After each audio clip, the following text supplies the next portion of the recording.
I have a dream that my 4 little children will one day live in a nation where they will not be judged by the color of their skin, but by the content of their character. It's been 50 years since the death of Dr. Martin Luther King Jr. We take a look at his life and legacy. Hello, I'm Anand Naidu, and this is The Heat.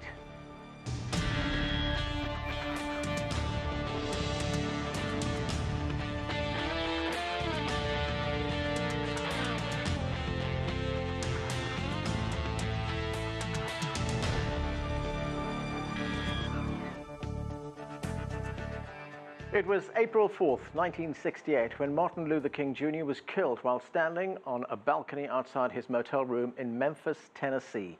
It was a chaotic time in the United States, with Dr. King leading a movement for change, a movement in search of civil rights for African Americans.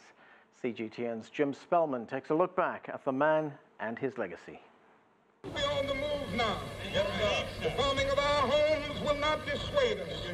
We're on the move now. Yes, Martin Luther King Jr. was an American civil rights icon, leading a movement in the 1960s based on nonviolent protest and civil disobedience. He demanded not only racial justice, but also economic justice and peace, speaking out against the U.S. war in Vietnam. In 1964, he was awarded the Nobel Peace Prize. I accept the Nobel Prize for Peace at a moment when 22 million Negroes of the United States are engaged in a creative battle to end the long night of racial injustice. But King would not live to see the dawn at the end of that long night. Dr. Martin Luther King, the apostle of nonviolence in the civil rights movement, has been shot to death in Memphis, Tennessee. And to never give up. John Lewis marched with King in the 1960s and has been a U.S. congressman since 1987. My most favorite memory being with him was when we would be marching, talking, just being in his presence. There was something so special about him. He made you feel so important that you could do almost anything. I would rather down the highways of Alabama than make a butchery of my conscience. King's message resonated at home in the U.S. and internationally. He spoke out against apartheid in South Africa, inspiring Nelson Mandela and generations of activists around the world. I, Barack Hussein Obama, do solemnly swear. For many African Americans, King's legacy was most strongly reflected in the election of Barack Obama, the first African American U.S. president.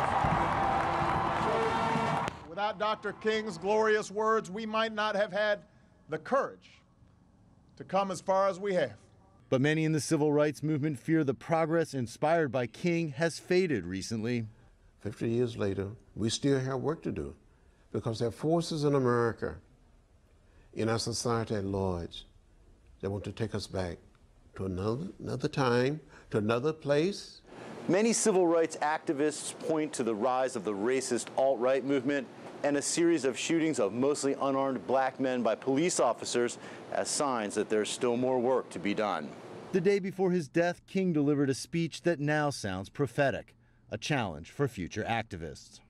We've got some difficult days ahead, but it really doesn't matter with me now, because I've been to the mountaintop, and I've looked over, and I've seen the promised land.